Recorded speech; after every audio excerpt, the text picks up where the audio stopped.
All right. Good afternoon, everyone. We are a group of students from the University of Texas at Austin, GIS, Gamma Zeta chapter, and we're here today to discuss with you all what we believe to be the most important emerging risks in the American health insurance industry. Now, before we get started, we're going to introduce ourselves just so that we're all a little more comfortable with each other. I'm going to go first. My name's Naomi Struble. I'm a freshman and double major in statistics and data science and actuarial science. My name is Sophia Fente-Dalmers. I'm a sophomore math major on the actuarial science pathway. My name is Logan Gear, an actuarial science junior. I'm Holland Mundorf, and I'm a sophomore mathematics major. Welcome to the show. Breaking news. Influencers are posting a new diet, Ozempic. Now, most people believe that this is an impossible drug to get, but what if I told you you could get this dangerous drug online without ever coming face to face with a medical professional? Introducing telehealth. Now, telehealth has been on the rise since even before COVID. Across the United States, 40 states have already passed parity laws requiring health insurance companies to cover the costs of telehealth meetings. 5 of them even include audio-only telehealth underneath these parity laws. Let's see what Jared Augustine, a parity law expert, has to say about that. There's been a tremendous amount of activity going on around the states. 2023 has been a busy year, and we expect 2024 to be even busier. Thank you, Jared. Now, what does that mean for you? 0.5 more prescriptions per person per year. More people than ever are using telehealth to gain prescriptions, and you're paying for it. Now, what about Ozempic? Ozempic boasts a 40% market share over type 2 diabetes medications. And alongside the rise in telehealth, more people than ever have had access to Ozempic. However, these aren't the right people. A lot of the time, actual chronically ill and diabetics are having a harder time accessing Ozempic. So, health insurance companies are paying for telehealth meetings. They're paying for the prescriptions for these non-diabetic people, and they're paying for the future costs associated with the health of these future payments. Now, what can we do as health insurance companies? We can increase the standards required for prescriptions, especially over telehealth mediums. That way we can make sure that only people that require prescriptions actually get them. We can also increase the awareness of the adverse effects of prescriptions like Ozempic on a body that doesn't need it. One way could be through social media.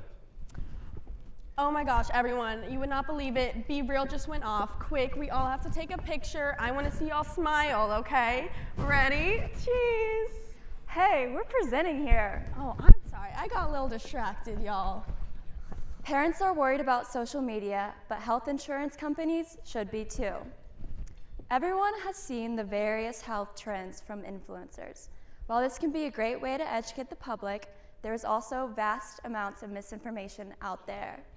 A study by the National Library of Medicine concluded that up to 87% of posts related to smoking products and drugs have misinformation. Also, the rise of social media coincides with an alarming increase in depression and suicide rates.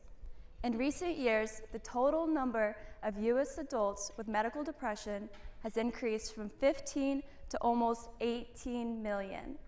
Furthermore, a study on social media highlighted that adolescents' risk of depression increases by 13% for every hour of social media use per day. To counteract the misinformation on social media, it is important to guide the public on responsible social media use. Also, to specifically address mental health concerns related to social media, we recommend expanding coverage to include counseling services. From mental health to physical health, social media is affecting it all. You might be wondering what Holland meant when she said that social media is affecting physical health. Well, in 2015, Juul spent over $1 million on social media marketing. They were the forerunners in creating an electronic cigarette targeted towards a younger demographic. They released fun, appetizing flavors, like the infamous mango Juul pods, for example. Shortly after seeing the success of Juul, many other companies entered the market. The one thing they all have in common, they are all marketing towards your babies. So, we're gonna do a little game today, and I'd like everyone to be as honest as they can with us. If you've hit a vape once, or maybe you're chronically addicted and hit it all the time, within the past 3 months, please raise your hand. Oh wow, there's not that many vapors out here. Okay, Iowa, love to see it. Well, if this was a room filled with college students, for every 4 college students, 3 of them would have their hand up in the air, which means if we do our own little experiment, and let's say this table right here, let's go back to our college days. Imagine we're all college students, so 1, 2, 3, plus me, that's 4 college students. At least 3 of us would be hitting a vape at least once in the past 3 months. I know I haven't. So what does that say about this table right here? In universities across America, students are not only taking their studies more seriously, but also their vaping habits, where the national average, like I said before, jumps up to 75% of college students admitting to having hit a vape within the past 3 months. This is going to be affecting health insurance companies through their claims. As the effects of vaping catch up to young, seemingly fit individuals, there's going to be an increase in the amount of claims they make for checkups, lung screenings, collapsed lungs, lung cancer, lung transplants, popcorn lungs, so many more. So health insurance companies were really prepared for the rapid rise in e-cigarette users, especially among non-smoking youth. Learning from what happened with Juul, health insurance companies should look for emerging trends in nicotine usage, such as the recent trend in nicotine pouches. Additionally, a health insurance company can't really stop someone from vaping, but they can better protect themselves from these future claims. We recommend proactive lung screenings. If you found a vape in your child's room, wouldn't you want them to get help as soon as possible? But we've been making a lot of suggestions here today, and it seems a little expensive for all these health insurance companies to be implementing them all. What do you think, Naomi? You know, I think you're so right, Sophia, but before I begin discussing expenses, I have a quick question for everyone in the crowd. Who here is planning on dying before they reach retirement? It's a very silly question.